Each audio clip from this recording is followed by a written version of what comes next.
Est-il possible d'atteindre une égalité homme-femme au travail? C'est le sujet que je vous propose d'étudier aujourd'hui dans Luquet. Si vous n'êtes pas déjà abonné à cette chaîne, je vous propose de vous y abonner tout de suite et vous pouvez également commenter et partager cette vidéo sur vos réseaux sociaux. Dans le monde de l'entreprise, en France en particulier, on entend souvent qu'il y a une inégalité entre les hommes et les femmes.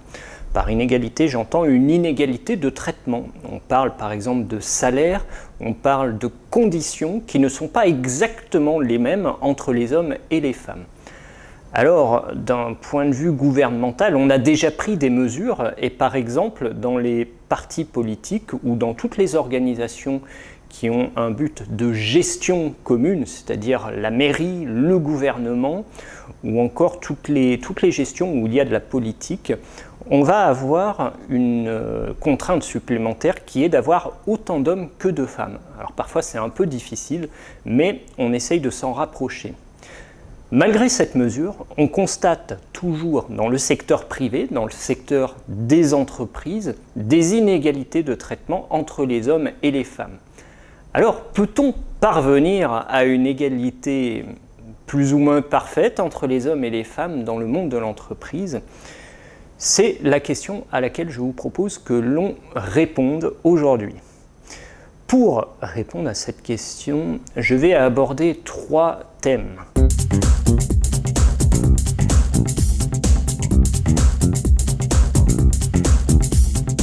Dans un premier temps, je vais parler des aptitudes des hommes et des femmes au travail.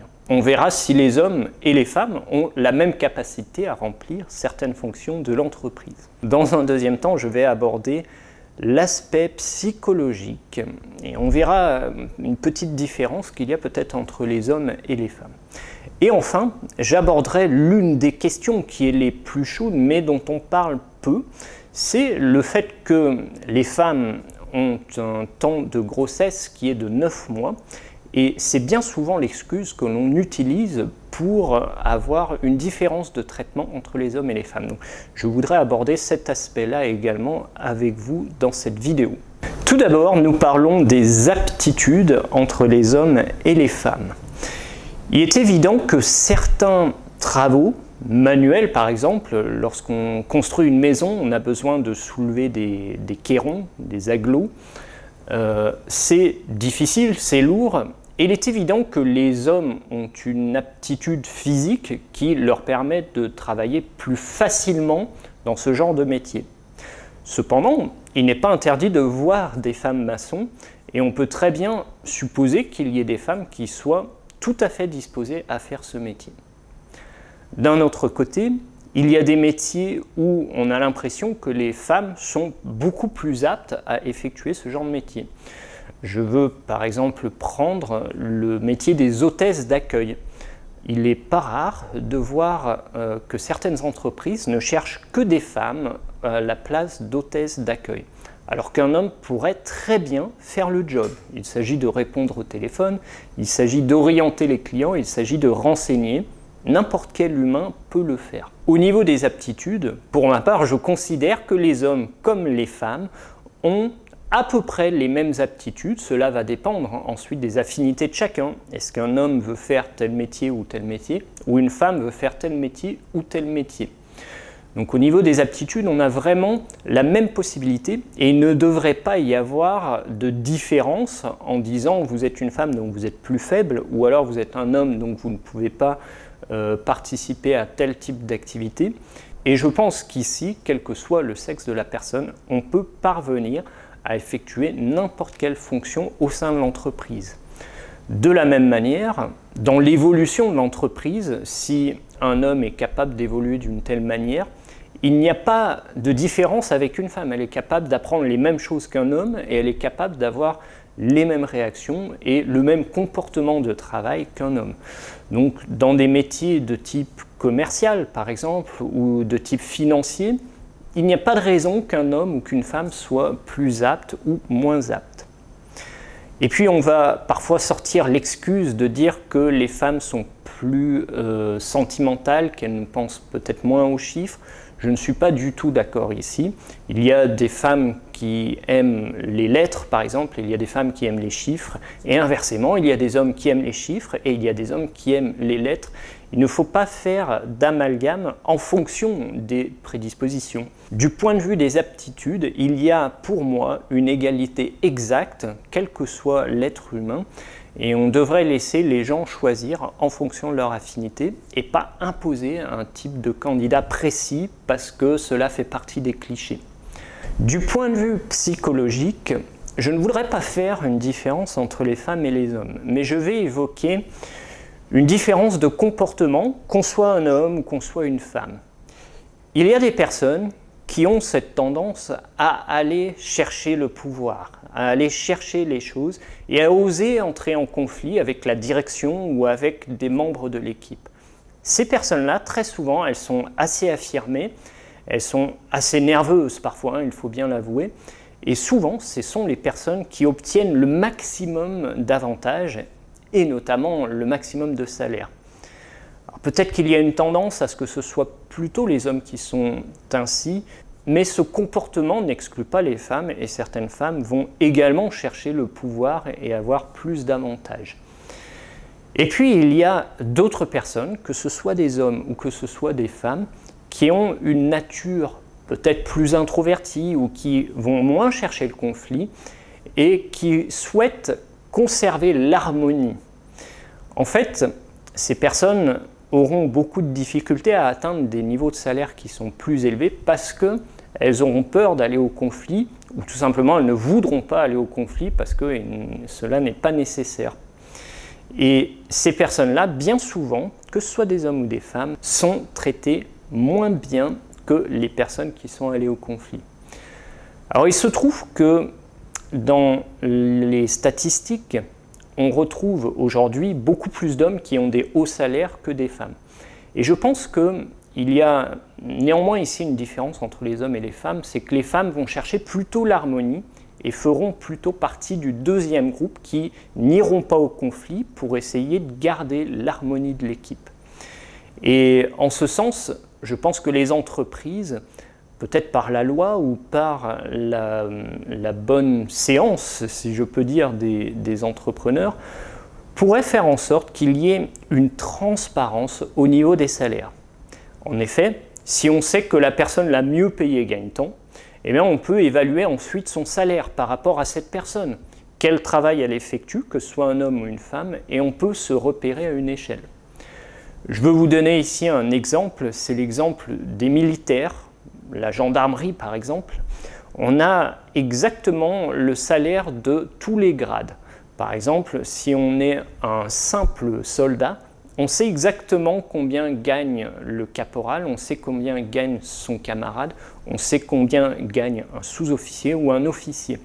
Tout est écrit, il y a des grilles de salaire qui sont affichées, c'est transparent, et la question de savoir qui gagne quoi ne se pose plus puisqu'on a vraiment toutes les informations. Et on sait également que si on va monter en grade, on aura forcément accès à un salaire qui sera meilleur. Alors il est évident que dans le privé, c'est beaucoup plus difficile parce que le privé est soumis à une compétition entre les entreprises, mais également avec les pays extérieurs. Si on avait des grilles de salaire très transparentes en France, et qu'on voit par exemple ce qui se pratique aux États-Unis, on aurait peut-être des difficultés à travailler en France et on irait plutôt travailler aux États-Unis. Donc c'est pour ça qu'il y a une certaine opacité, mais en tout cas je pense qu'il est peut-être à réfléchir d'avoir une transparence plus grande au niveau des salaires pour éviter d'avoir des inégalités, que ce soit entre les hommes ou les femmes, ou que ce soit entre des personnes d'une même équipe. Et enfin, je veux aborder l'aspect de la grossesse.